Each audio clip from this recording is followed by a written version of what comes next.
Hello, I'm Squid. I talk about certain issues from a secular humanist perspective. Although I've been active on social media for many years, this is my first video. Thanks for checking it out. As the title suggests, today we'll be taking a look at a recent video by YouTuber Rhino. Rhino is a skeptic atheist YouTuber who generally responds to the claims of young Earth creationists. Subjectively speaking, he usually comes off as fairly progressive, especially around issues like sexuality and mental health. As such, he's genuinely one of my favorite creators in the skeptic community. He regularly argues in defense of the LGBTQ community when they become the subject of bigoted religious talking points, arguing morality from a secular humanist perspective. In fact, that's primarily what he does in the video that I'm addressing today. In the video, Rhino responds to a Christian TikTok creator that mentions CSA as a talking point. Rhino skillfully debunks her bigoted claims, but for some reason, he strays from his typical humanist perspective and unnecessarily uses the video as an opportunity to hypocritically misrepresent and delegitimize a stigmatized community. I initially reached out to him via email to alert him to the error of his ways, but over a month has gone by and I have not received a response. He has not addressed it in a subsequent video or live stream, nor has he addressed the issue on Twitter. And he hasn't taken down, edited, or delisted the video in question, which, as of this recording, has over 33,000 views. Now, as a fan of Rhino's, I would hope he doesn't merely brush off accusations of bigotry, but maybe there's a reason he never acknowledged my complaint. Maybe he's taking time to do actual research before addressing my points. Maybe the email went into his spam folder. Maybe he just hasn't gotten to the email. He has a lot of subscribers, so maybe he doesn't even read unsolicited emails that aren't business inquiries. Maybe the email was processed by Tim, his Patreon manager, and was never actually brought to Rhino's attention. Or maybe he just ignored what I said. I understand why he could be hesitant to make a follow-up video on the subject, especially one where he would have to admit how wrong he was, which is why I chose to email him first. In any case, I feel I have given him ample opportunity to discuss this privately, but his lack of any kind of detectable reaction whatsoever has given me a chance to make my first response-style video. In the video that I'll be addressing today, which I've linked in the description, Rhino addressed various topics brought up by TikTok user Kayla So Crazy. I originally planned on linking her video in the description as well, but she has since changed her TikTok username to Kayla So Classy, and the video can no longer be found on her account. I've linked her account in the description anyways, in case anyone wants to check. In fact, I've provided links to nearly everything I mention in this video, save for a few trivial things that are easy to find. One of the topics that Kayla covered was an implication that the LGBTQ community is a danger to children. Rhino's 5.5-minute response to that segment is the topic of this significantly more in-depth video. The video that Kayla was responding to was deleted before I could see it, and possibly before Rhino could see it, so there's a portion of Kayla's video that is missing some context. I'll point that out where appropriate. Before we start, if it's somehow not clear already, I would like to warn any viewers that this video contains topics like child sexual abuse, pedophilia, minor attracted persons, ableism, mental health, and the effects of stigma. It also briefly mentions statistics about filicide in juvenile offenders. I completely understand that these topics can be difficult for many people, so if these topics trigger you, I strongly advise that you do not watch or listen to this video. In fact, you should probably avoid my channel altogether. Seriously, I'm here to address misconceptions promoted by others, not aggravate traumatic memories. Also, if you or someone you care about experiences attraction to children and wants help dealing with the feelings that come with that, or just someone you can safely talk to, I've listed some resources in the description. You are not alone. Alright, with that out of the way, let's dive in. In the portion of the video that I am responding to, Rhino starts out by talking about how CSA is typically handled very poorly in the church. I'll let this play to establish context, and because it's important information that I largely agree with. As far as your comment about chomos, I can't say the other word because I don't want to get banned, but yeah, sadly it goes on everywhere, not just in the church, but in the world, period. Yeah, so I think this is about the clip in the video that she's responding to where Locke calls the Pope a pedophile, and the response was that that's a problem that is pervasive throughout the Protestant churches as well. Now, bit of a warning, I'm about to discuss child sexual abuse, or CSA, for a bit. I'm going to keep the specific details to a minimum, but it is a sensitive topic, so if you want to skip ahead a little bit, I'll put a timestamp up on screen for how far you have to skip to avoid this part. Back on topic, yes, it is a problem throughout all of society. The main difference that makes sure religion gets all the backlash that it does is how it's dealt with. When a teacher is caught engaging in CSA, the police are called and they are turned in, and best case scenario for them is that they will never be allowed to teach again, but they're probably going to jail.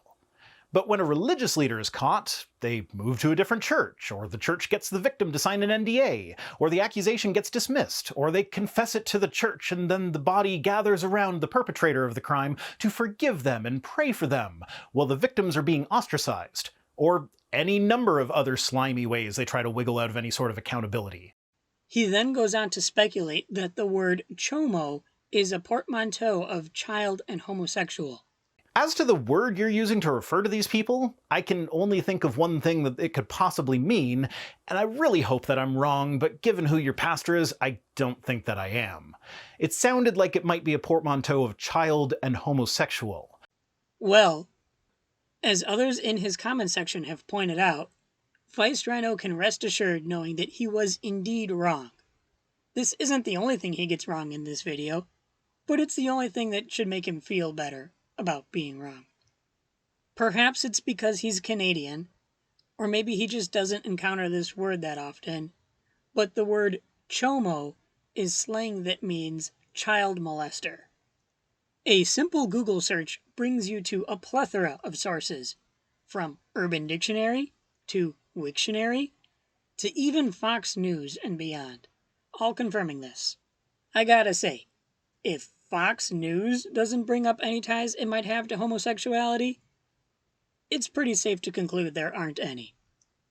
Personally speaking, I've never heard someone suggest that it was a portmanteau of child and homosexual until now, though, as he points out, her pastor is Greg Locke, so I guess I can see why one might assume it's meant to be homophobic. But unless Greg Locke invented a new usage, the term doesn't actually reference homosexuality at all. This may seem like a pedantic distraction, but I think it's worth noting. If Vice Rhino can get something like this wrong, a mistake easily preventable with a simple Google search, what other claims of his in this video are primarily backed up by little more than gut feelings? Now, to be fair, at the beginning of his video, Vice Rhino pointed out it was supposed to be a fairly straightforward video that he could respond to quickly. There's nothing wrong with making a video like that, if he can keep the conversation to things that he is knowledgeable about. However, as we'll see later, he does not stick to things he is well versed in. So it seems like you're attempting to link the LGBTQ community to pedophilia. Actually, so far, the only person referencing the LGBTQ community appears to be Vice Rhino. This will change, of course, when Kayla implicitly references the LGBTQ community a few moments later. But at this point of the video, it seems like he's jumping the gun, or setting up a straw man. Back to his response, he continues, which is gross and unwarranted. Gross and unwarranted? To me, this comment reveals the strong bias that colors his response. It's why I chose to address this point at all. For starters, what anyone considers to be gross is a matter of personal opinion. Vice Rhino is, of course, entitled to his own opinion, but it's not really relevant to the overall point he is making. It's especially not relevant because the concept that he considers to be gross, or at least the concept that invoked that response, that the word chomo is somehow homophobic, is one that he made up himself. Now, I completely agree that trying to associate child molesters with the LGBTQ community is actually homophobic and unwarranted, But that's because I object to chosen criminal behavior being blamed on unchosen immutable biology. Since Kayla doesn't appear to use the term chomo in a homophobic way, framing the term chomo as homophobic feels a bit strawman-y and poison the welly, especially as the topic of the LGBTQ community hasn't technically even come up yet.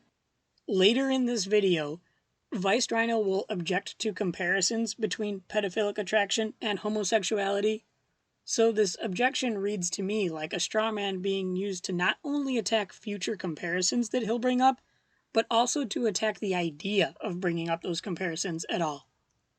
There are plenty of legitimate reasons to disagree with Kayla. This isn't one of them. Now, you can find studies that do report that homosexual men are more likely to engage in CSA than heterosexual men, but these studies are flawed in that they are usually looking at the sex of the perpetrator and the victim and assigning the label homosexual when they both match. But this isn't how it actually works. Usually, people who attack children in this way have sexualities that are fixated or regressed. Someone who is fixated is not sexually attracted to adults at all, regardless of gender, and never has been. Someone who is regressed was formerly sexually attracted to adults, but is no longer.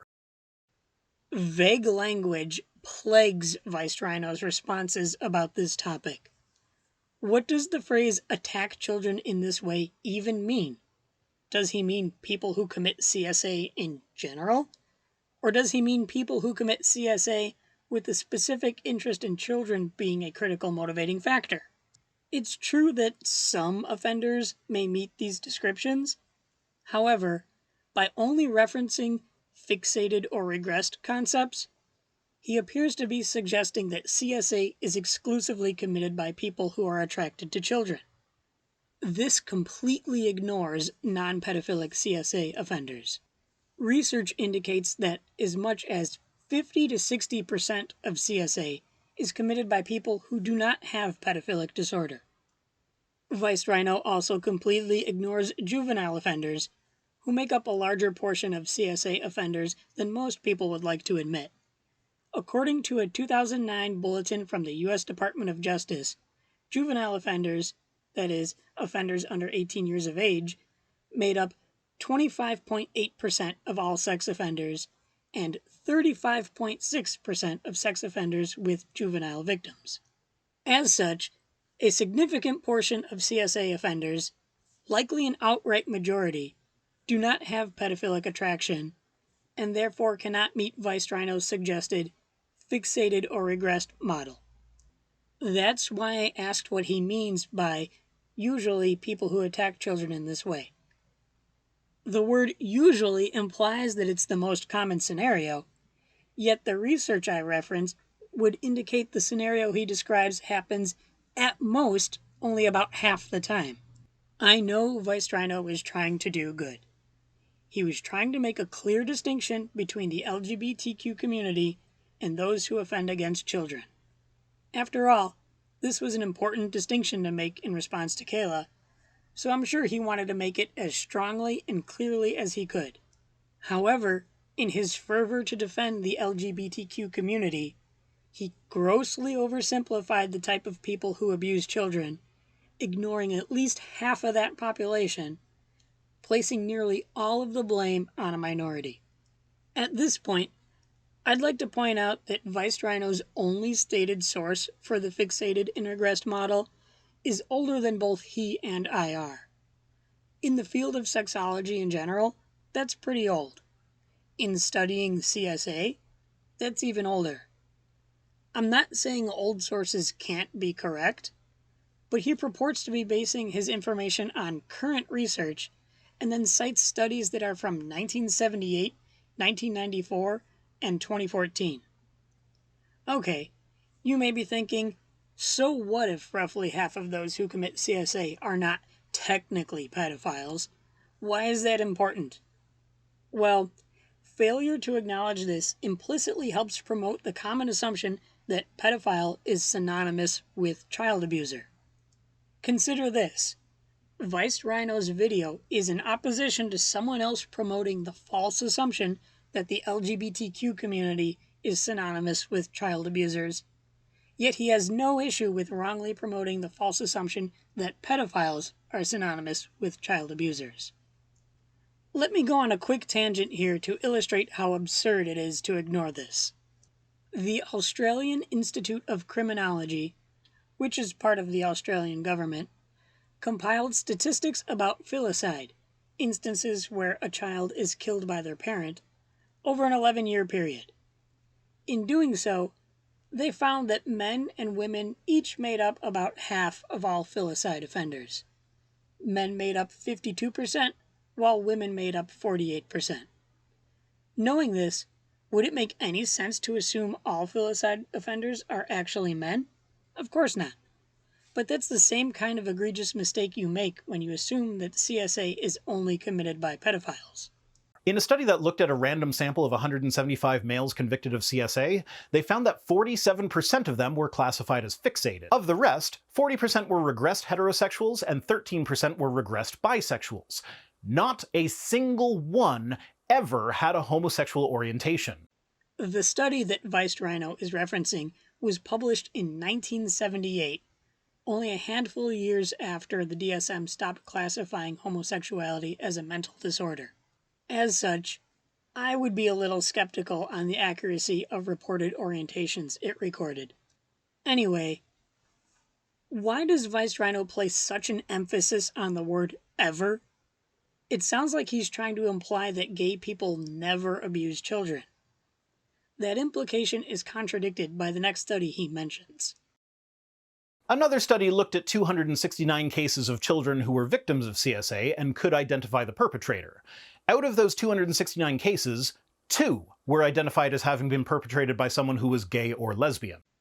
It seems very odd to reference a study that found 2 gay or lesbian people that offended against children, right after emphasizing that another study indicated that no CSA offender ever had a homosexual orientation.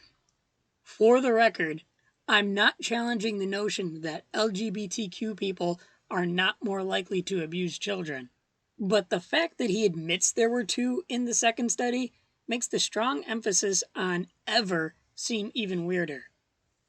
Maybe I'm just nitpicking, but it feels a bit disingenuous.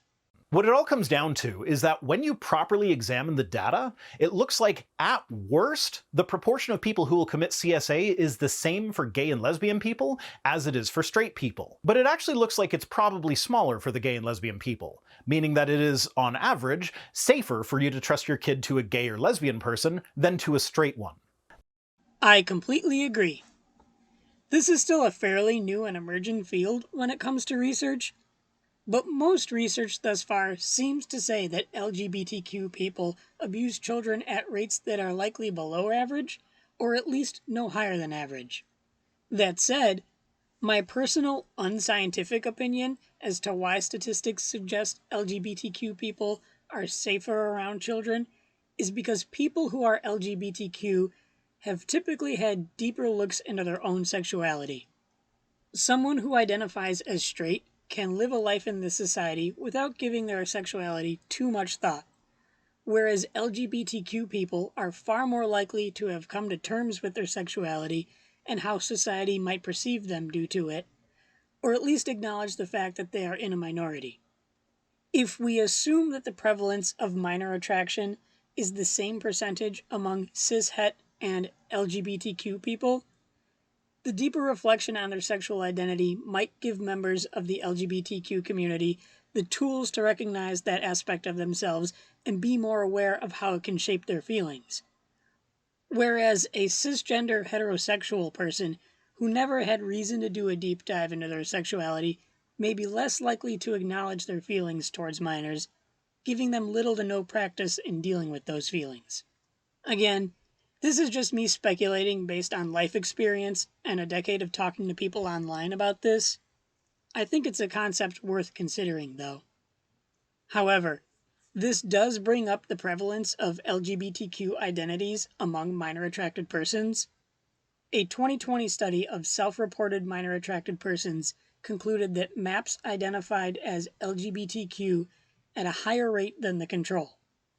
Further study is necessary, but for now, It seems like that not only are LGBTQ people less likely to abuse children, MAPs who don't abuse children identify as LGBTQ at a higher rate than the general population. But here's my comment about that. You supposedly support this community. To be clear, this community that she's referring to is the LGBTQ community, not the community of sexual predators. She is actually closer to supporting that one than those who support the LGBTQ community, by virtue of the fact that she supports a church. And statistically speaking, if there was CSA happening at a church, it's more likely to get covered up than if it happens pretty much anywhere else. Again, I agree. But yet, what if somebody identifies as a minor attractive person? How dare you call them what you called them in that video? I scrolled through Kayla's account and the accounts of the people she was interacting with in the day or two after Vice Rhino's video came out to see if I could find the video that this was in response to. But Kayla is apparently terrible at keeping a dialogue chain going, as you can see in other people's responses to her. Best I can tell, the video she was responding to is no longer up and wasn't when I checked. As such, I don't know the exact context to which she was speaking, and it seems that neither does Vice Rhino. At this point, he could have acknowledged that he didn't have the proper context to respond, especially since this was supposed to be a quick and straightforward video. But instead, he used the fact that she said minor attracted person as a springboard to jump into an ignorant tangent about maps, which is what inspired me to make this video. Vice Rhino starts out by saying there are two sides to the map coin. The thing about minor attracted people, or MAPs, is that there are two sides to that coin. On the one hand, there are people who recognize that it is wrong, do not intend to act on the attraction, know that they need psychological help, and would like to not be stigmatized for seeking that help. And I agree with that to a point. If someone recognizes that aspect of themselves, they should get help. They should be encouraged to get help. They should be allowed to get help. Help with what? Obviously, if someone recognizes that it's wrong, they must feel stress, shame, discomfort, temptation, or some other difficulty due to their attraction. And if they are self-aware enough to believe they need psychological help in dealing with this difficulty, then of course they should get that help. And we should absolutely make that help more accessible. I'm glad Vice Rhino can at least say that people who need help should be encouraged to get it. But what about someone who already has that help? What about someone who simply doesn't need that help? Surely, the point of the help that Vice Rhino advocates for would be to get a person who needs help to the point where they no longer need that help, right? Isn't that usually the goal of therapy? Frequently, in discussions on social media, people would often tell me to get help, but nobody could describe that in terms that a therapist would approve of. Nobody ever had a serious conceptualization of what that help would entail. If Vice Rhino thinks that the help he condones is somehow different than what I just explained, I'm curious. A 2017 study found that pedophiles who have offended against children tend to have lesser self-control abilities, but pedophiles in general were not more impulsive than the control group. So, if someone is at risk of offending, they certainly can benefit from therapy that helps increase basic inhibitory control abilities. But this is a strategy suitable for people with lower self-control, not pedophiles in general. On the flip side, though, there are people out there who are using the attempt to remove the stigma from people seeking help for that problem to try and just get the whole thing destigmatized. Now it should be apparent why I asked about the end goal of the help he advocates for. For all practical purposes, a coin has two mutually exclusive sides, and Vice Rhino seems to have placed maps into two mutually exclusive categories. Those who want professional help, and those who want social recognition. Oddly enough, if you had asked me, or pretty much any map I've ever talked to divide maps into two ideologically different groups, this is not the line that I or anyone I know would have drawn. It isn't even the second line I would have drawn. In fact, I doubt I would have drawn this line at all. A coin has two sides, but it's still one coin. That's why I ask the hypothetical about someone who has received that help. What happens to them? If one side of the coin represents wanting to get help, and they no longer need that help, what does Vice Rhino think happens? Well, in short, if we're sticking to the metaphor, they flip the coin. As I said, any map feeling stress, shame, discomfort, etc. due to their orientation should seek therapeutic help to deal with that. However, once these feelings are addressed, maps still find themselves in a very hypocritical world, where we are treated like we are doing the wrong thing for merely existing. This stigma is naturally something anyone in this type of situation would combat. As I mentioned, Vice Rhino is an atheist YouTuber. As such, I know he has experienced hateful and bigoted comments from religious fundamentalists. These fundamentalists are a minority of the general population, so they are fairly easy to ignore. But what if Vice Rhino lived in a society where nearly everyone was a fundamentalist like that? Would he not feel it an important cause to reduce the stigma of non-belief? Society stigmatizes child abuse and child abusers, but it stigmatizes maps in general to nearly the same amount, regardless of whether or not they've offended against a child. The current stigma surrounding maps is quite possibly the strongest stigma around any group in Western society that isn't defined by a behavior, although much of the stigma comes from an amalgamation with and scapegoating by people who do abuse children. You may be wondering, how bad is this stigma? Well, in 2015, a pair of studies found that between 14 and 28% of those surveyed agreed with the notion that pedophiles would be better off dead even if they never committed a crime. 14 to 28% of people. That means it's plausible that somewhere around 4,600 to over 9,000 people who have seen Vice Rhino's video feel that way, and may even feel validated in feeling that way by Vice Rhino's depiction of maps. To frame it another way, this means that pretty much anywhere I go, work, restaurants, sporting events, grocery stores, family gatherings, movie theaters, pretty much anywhere in public, I'm bound to come face to face with at least one person who, if they knew who I was, would think I would be better off dead. Honestly, I expect that it's people like that who are going to leave the majority of the comments on this video. Up to this point, you may be thinking that the effects of stigma are hypothetical. Well, I've personally met someone who was kicked out of their degree program because they disclosed they were a map. I know someone who was fired from a job because a third party outed them as a map.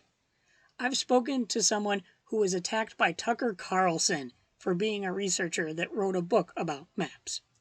I know people who have attempted suicide. I've been acquainted with some who have succeeded. I myself struggled with suicidal thoughts when I was younger. In all of these cases, the person negatively affected by the stigma had never harmed a child. I could continue to give examples of how stigma has affected people I know, but I think you get my point. Is it really that unreasonable for people who don't abuse children to not want to be treated like we do? I mean, that's arguably the point of Vice Rhino's video, to oppose another person wrongly painting another group as a threat to children. Vice Rhino says maps want the whole thing destigmatized. There's that murky language again.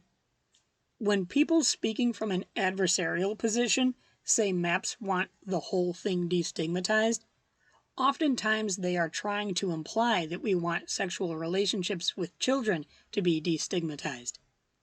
If that was his intent to imply that, it's a severe misrepresentation of the map community in general. If that wasn't his intent, we can't really be sure, because Vice Rhino does not expand on what he means by that at all. He just leaves it up to the listener to interpret. As far as stigma reduction goes, most MAPs I know just want to live our lives as our authentic selves without worrying that we'll face judgment or consequence just for existing. We, like most people, don't want to be discriminated against for who we are. This fight is admittedly a long, slow, and difficult fight, but in my decade of small-scale online advocacy, I've already seen measurable progress. As a humanist who routinely advocates for concepts like equity and mental health, it should be apparent to Vice Rhino why stigma reduction is, and will remain to be, a priority of mental health professionals and their clients. And so they're claiming that being attracted to minors is the equivalent of being gay. This appears to be Vice Rhino's reasoning for opposing general stigma reduction. I'd like to once again point out the ambiguity of his language. What does he mean when he says people claim minor attraction is equivalent to being gay? Is that somehow different than saying minor attraction is equivalent to being straight? Usually, I see minor attracted people claim their attraction is an orientation, not that it's specifically equivalent to being gay. People who attack the idea of it being an orientation often strawman the concept by saying we claim it's equivalent to being gay. This strawman allows the idea to be attacked from a wider variety of reasons. In my experience, people like Vice Rhino object to the idea for one or more of these reasons. Either they fear equivocation might increase homophobic attacks from conservatives, or they fear equivocation might be a slippery slope to issues like age of consent reform, or they have a poor understanding of how minor attraction develops and functions. As you'll see, it's apparent that Vice Rhino has a poor understanding of the subject, but he seems to have some of the social fears I mentioned to a degree as well. So I'll address all three. Reason 1. Homophobic attacks from conservatives. Yes, it's true that conservatives wrongly try to hang the stigma of pedophilia on the LGBTQ community, but what they're actually doing is trying to hang the stigma of child abuse on the LGBTQ community. Instead of generally opposing the stigma from chosen behavior being incorrectly applied to involuntary attraction, Vice Rhino chooses to redirect the stigma wrongfully targeting the LGBTQ community and instead scapegoat another minority, implicitly endorsing the idea that scapegoating less popular minorities is a valid tactic. Reason number 2, a slippery slope. When I hear people object to calling pedophilia an orientation, it's not uncommon for them to cite fears of equality. Since gay people have legal protection in much of this country, they are afraid pedophiles will get those same protections. They're afraid child marriage will become common, even celebrated. They're afraid that grown men will legally be able to take advantage of children. They're afraid they won't be able to object when a pedophile moves in next door or starts teaching at their school. These fears are absurd. For starters, pedophiles already have the same rights as adult-oriented people when it comes to things like sex and marriage. In all cases, all parties involved must consent. Children can't consent, so they can't participate. It's just that simple. As for housing and employment, pedophiles already live and work in the same places as non-pedophiles. Some people fear this would lead to giving sex offenders rights to live and work wherever they want. But giving pedophiles protections from discrimination in those areas would not remove the restrictions placed on sex offenders. The point is, giving protections to one minority does not diminish the protections that other minorities have. And reason 3, a poor understanding of the subject. As we'll see in a few minutes, Vice Rhino has a poor understanding of what pedophilic attraction even is. I'll address this as he continues. In the meantime, what do MAPs actually mean when they make comparisons to other sexual orientations? Well, MAPs are not a homogeneous minority, but here's what I mean. I'm a bisexual adult. I'm attracted to women and men. I'm also attracted to non-binary people, like myself. I'm not a perfect 3 on the Kinsey scale in this regard, so I see subtle differences in the patterns of attraction I experience. I don't intend on going into these differences, as the specific details aren't relevant, but suffice it to say that there are a lot more similarities.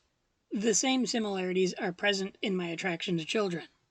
Again, I won't go into specific details, but in a general sense, I can say that I experience physiological responses to stimuli, and that experience is the same across the spectrums, both age and gender.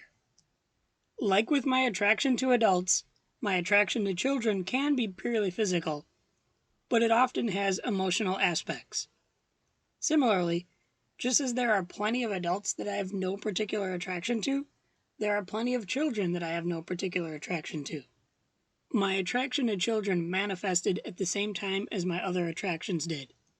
As I grew, it stayed with me no matter how much I denied it or tried to ignore it. I actually ended up accepting my attraction to children as part of who I am before I accepted my attraction to adult men, because my attraction to men was less likely to have emotional aspects. Fast forward to now, and adult men make up 100% of the people I've actually dated. So, to be clear, when I compare my attraction to children to other sexual orientations that I personally experience, that is literally what I am comparing: the experience of sexual attraction and the parameters around its occurrence. It's important to note that nowhere in this comparison did I compare sexual relationships, because having a relationship is not a prerequisite of an orientation. After all, you wouldn't deny my claim of bisexuality simply because I've never dated a woman, would you? In all cases, regardless of orientation, sexual relationships should be between two or more consenting adults. Does this mean I will have to live my life knowing that I will never be able to form a relationship with a minor? Yes, and that's perfectly okay. There are plenty of attractive adults that I'll never have a relationship with either. Besides, as attractive as they are, I know children aren't mentally able to engage in the type of relationship that adults are. As an atheist YouTuber, I know Rhino has experienced, or at least witnessed, Christians assert that they know what he and other atheists believe better than the atheists do. They'll say things like, "You just hate God," "You just want to sin," etc. They have trouble accepting that people like Rhino simply don't believe in their God. Now consider my position. Rhino is a person who I assume has never experienced pedophilic attraction, and yet he thinks he knows how that attraction functions better than people that actually have that attraction. Mr. Rhino, if you want to talk about us, try listening to us first. I first came to the conclusion that my attraction functioned like an orientation a little over a decade ago. I came to this conclusion initially based on nothing more than my own experiences, but in the decade or so that has gone by, I've watched the research come to reflect the reality that I know. Many researchers, scientists, sexologists, therapists, and other similar professionals have actually been calling pedophilic attraction a sexual orientation for a while now, some even before I did. Let me run through a few examples. In 2009, author Jesse Bering published an article in Scientific American calling pedophilic attraction an erotic age orientation. He again made this argument later in his 2014 book, Perv. In 2010, Harvard Mental Health Letter published an article titled Pessimism About Pedophilia. The pessimism they reference is plainly stated in its opening remark. There is no cure, so the focus is on protecting children. The key points listed in the article plainly state that pedophilia is a sexual orientation and unlikely to change. I believe I first publicly stated my personal conclusion back in 2012. It honestly could have been 2013, but it was definitely in that 2-year time frame, on Tumblr. Little did I know at the time, a 2012 paper by Dr. Michael Seto explored conceptualizing pedophilic attraction as an orientation. Seto noted that, like typical orientations such as heterosexuality and homosexuality, pedophilic attractions shared key features associated with sexual orientations, specifically age of onset, associations with sexual and romantic behavior, and stability over time.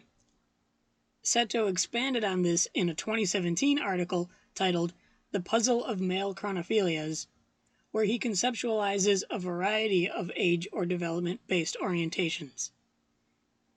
In 2022, an article by Dr. Crystal Mundy, now Crystal Evanoff, summarizes research that has been conducted in exploring this conceptualization over the past 10 years. Aptly titled, 10 Years Later, Revisiting Seto's 2012 Conceptualization of Orientation to Sexual Maturity Among Pedophilic Persons. She writes, despite resistance to such conceptualizations, the findings indicate that orientation to sexual maturity closely mirrors the developmental trajectory of gender sexual orientation, as outlined in Seto's seminal paper. Once again, I could continue citing research and opinions of sexologists and mental health professionals, but I think I've been clear enough. So they're claiming that being attracted to minors is the equivalent of being gay, and to treat it as though it's something to be fixed is the equivalent of conversion therapy. This, however, is incorrect. How is that incorrect? In what reality can a person argue for the therapeutic alteration of someone's sexual orientation, a practice that has not been proven to work, and claim that it's not conversion therapy? I just finished explaining how pedophilic attraction follows the same patterns as other orientations, and how research over the past decade strongly backs this up. In the future, Mr. Rhino, if you are going to argue from an outside perspective for something that other people have explicitly told you is conversion therapy, then you should be damn sure you are correct before you start advocating that practice. The best way to do this would be to, I don't know, maybe cite studies showing the effectiveness of therapeutic measures in fixing this attraction. You know, just to show that what you're advocating for is actually even possible. Maybe Vice Rhino didn't look for sources to back this up. After all, this was supposed to be a quick response.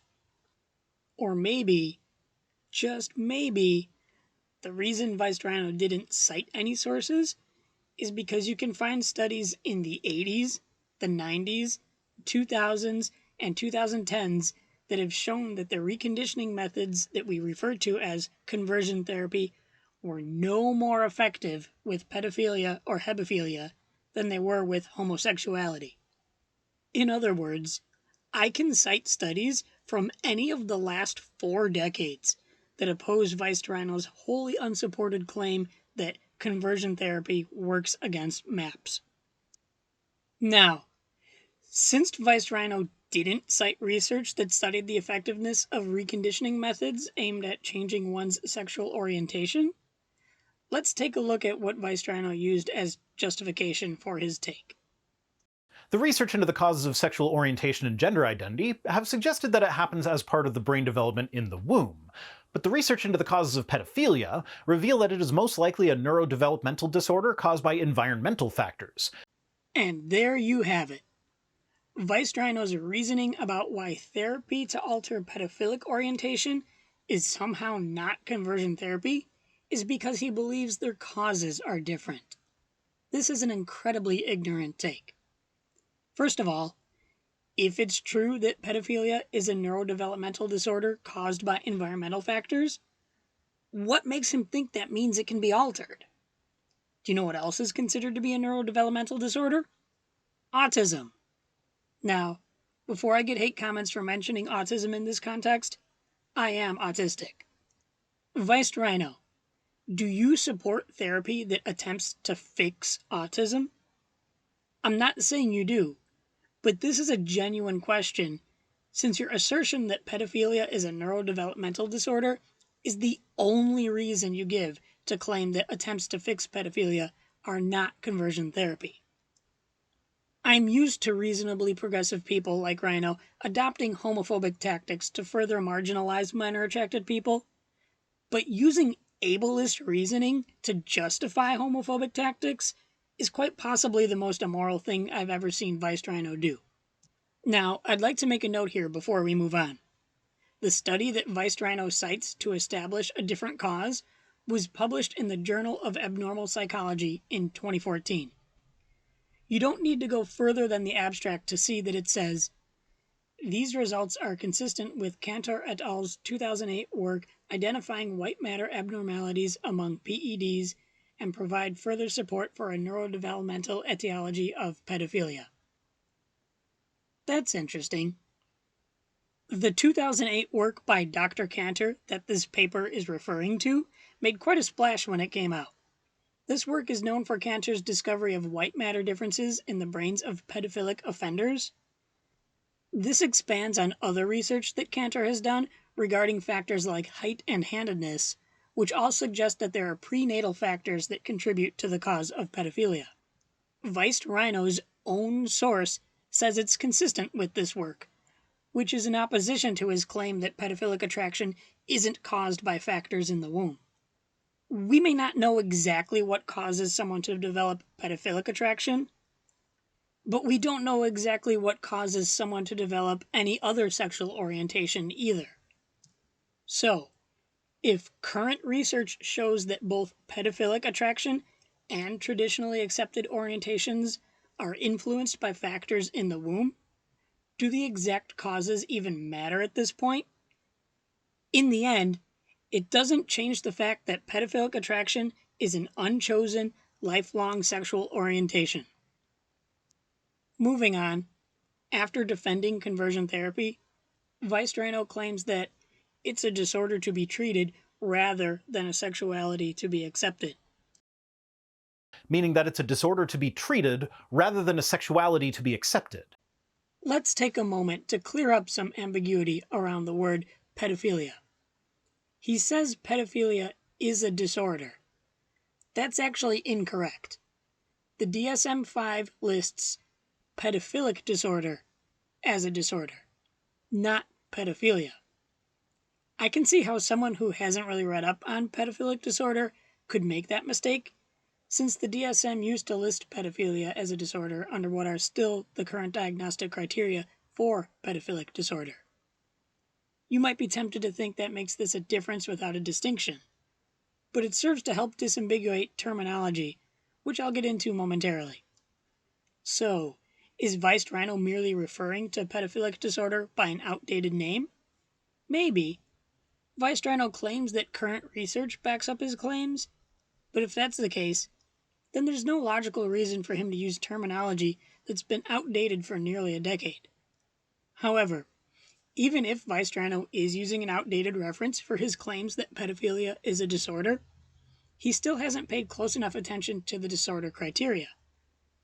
Even under the old criteria for pedophilia, it was clearly possible to experience pedophilic attraction without meeting the diagnostic criteria for the disorder. When the book was revised for the DSM-5, the potential for non-disordered pedophilic attraction was mentioned explicitly. And to be clear, if the research ever does start pointing in the other direction, and it turns out that it does end up being another sexuality, I'm glad to see that even though Vice Rhino is wrong about many of the aspects of the topic he is covering, he at least stays true to his skeptic ideals and admits that future research could prove him wrong. Well, if he had properly researched this video, he would know that research already exists. Professionals in the field have been calling it an orientation for over a decade, which we've already covered. to be clear, if the research ever does start pointing in the other direction, and it turns out that it does end up being another sexuality, then the focus of the treatment would then shift to helping them live without being able to act on their attraction, rather than on accepting it as valid. Here we go again with the homophobic tactics. Yes, therapy is important for MAPs who need it, but not everyone needs professional help in living with their attraction. I have a therapist who knows I'm a MAP, but is my attraction the focus of our conversations? Not at all. Pretty much the only time my MAP identity comes up is when someone in my life or someone with a large platform disparages my kind for no reason. My therapist knows I'm making this video and thinks it's a good thing. By saying that if it's a sexuality, then the focus should be on treatment to live with it without acting on it, what Vice Rhino is doing is implicitly saying that people of a certain sexuality inherently need help not to be rapists. He's saying that it's okay to treat people differently if they have a sexuality that you don't like or understand. That it's okay to treat people as a threat simply because they have a different orientation. If I suggested that gay men should all get therapy with the focus on helping them not rape straight men, rather than accepting their homosexuality as valid, you would think I was homophobic for even suggesting that. But Vice Rhino is quick to use that tactic. It's the very first thing he says while hypothetically considering if pedophilic attraction is a sexuality. Of course, that's not all he said. Vice Rhino suggests this therapy rather than accepting it as valid. Again, what does that even mean? Valid in what way? As I mentioned, I do not need therapy to help me not offend. What type of therapy would be appropriate for a MAP who has no issue with not offending? I've already discussed why conversion therapy isn't an ethical option. Somehow, I doubt an educated therapist will say, your feelings aren't valid. Honestly, I feel that accepting your attraction for what it is, or validating it, is essential for being at peace with it, since it isn't going away. It almost seems like Vice Rhino forgot he was talking about pedophilia as if it's a sexuality. I imagine most people in my situation who have a therapist may occasionally talk about the stigma they face, stigma that Vice Rhino apparently thinks should be reinforced by therapy. This boils down to Vice Rhino trying to double down on his get help message without really thinking about what that help would look like and how his own behavior might be in direct opposition to that help. It's a way of trying to look like he's trying to be cautiously compassionate while protecting children, and it makes him look reasonable to an audience with no understanding of the experience of MAPS, but all it does is let him feel okay about stigmatizing and invalidating an entire minority. Because the primary concern of anyone with a sex-positive attitude, straight, gay, bi, or anything else, is that everyone involved in any sexual act should be consenting adults. As you should be able to tell by this point, I completely agree, as should anyone else who calls themselves a humanist. This is in no way an argument against calling pedophilia a sexuality, treating it as valid, or fighting unfair stigma. As I said earlier, attraction to children is not a desire to abuse them. Recently, I've seen others in the skeptic community point out that they've raped and killed the number of people that they want to, that number being 0. The purpose of that comment is to point out that they don't need God to tell them not to do those things. Well, I can say the same thing. People who engage in sexual behavior with others should all be consenting, no matter their orientation, and only adults can properly consent. The fact that I even feel it necessary to make this clear is indicative of just how far we still have to go. So yeah, nobody in the LGBTQ community is going to start advocating for MAPs to be included and to have their sexuality celebrated, even if it does turn out that being a MAP is a legitimate sexuality. I believe Vice Rhino identifies as cisgender and straight. As I mentioned earlier, I identify as neither of those. As such, it's a little weird to hear him tell me that I would not be inclusive towards myself. That said, whether minor attraction should be considered to be part of the LGBTQ community is a controversial topic, mostly due to the stigma around pedophilia that comes from its conflation with child abuse and the political weaponization of that stigma. As I spoke about earlier, many professionals in the field consider it to be a sexual orientation. Those professionals aren't all cisgender heterosexuals. Those who hesitate to call it an orientation generally do so out of uncertainty about social effects, how that could alter the ability to make clinical diagnoses, and uncertain consequences in the legal system. I imagine most fear the public backlash from ignorant outrage as well. Dr. James Cantor, who I mentioned earlier, is a gay man who has publicly stated that he thinks pedophiles should be included under the umbrella. Personally, I view my minor attraction to be an integral part of my queerness, but I know other maps who do not feel this way about their attraction. In any case, this is an issue of sexual identity. I think it should be up to each individual to choose how they identify. Even if it does turn out that being a map is a legitimate sexuality, which, again to be clear, the research at this time indicates is not the case. Again, I have gone over why that is wrong. Why does he insist he knows what current research says when he only referenced 2 papers from the subject? One from 1978, well before either of us were born, and one from 2014 that essentially contradicted what he claimed. The sources I used are much more current, some as new as last year. Actually, I'm not even really sure why Rhino is talking about maps at all. The original argument was about child sexual abuse in the church versus CSA committed by members of the LGBTQ community. Rhino did a great job responding to that part. In the video that Rhino is responding to, Kayla mentions minor attracted persons, but there's no context. The video that she was responding to no longer exists, and neither party mentions minor attracted persons in any previous or subsequent video. Rhino says his intent was to make a quick video because he was going to be out of town. Today, I'm looking for a fairly simple, straightforward video that I can respond to quickly, because I'm actually getting ready to take my family on a vacation. It's clear he didn't have the time to do the research required for it. As such, he probably should have just completely ignored the clip that mentions minor attracted persons, since he had no context for it and apparently wasn't prepared to properly address it. It wouldn't have been the only thing he cut from the video for time and relevancy. But instead, as we saw, he left it in to use as a doorway to a tangent where he could punch down at maps. And in doing so, he made a plethora of factual and ethical mistakes. There's a reason I made this video as long as I did and cited as many sources as I did, all to respond to a clip that's not even 6 minutes. A topic as nuanced as this and as poorly understood by the general public deserves a deeper dive to properly address it, especially if you are going to make bold claims that strike at foundational parts of a minority identity. Rhino, if you made it this far in the video, thank you for listening. I mean that.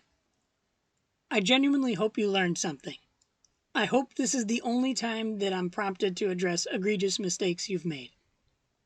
Feel free to reach out to me. You have my email address. Take care. As for the rest of you, thanks for watching. Let me know what you think.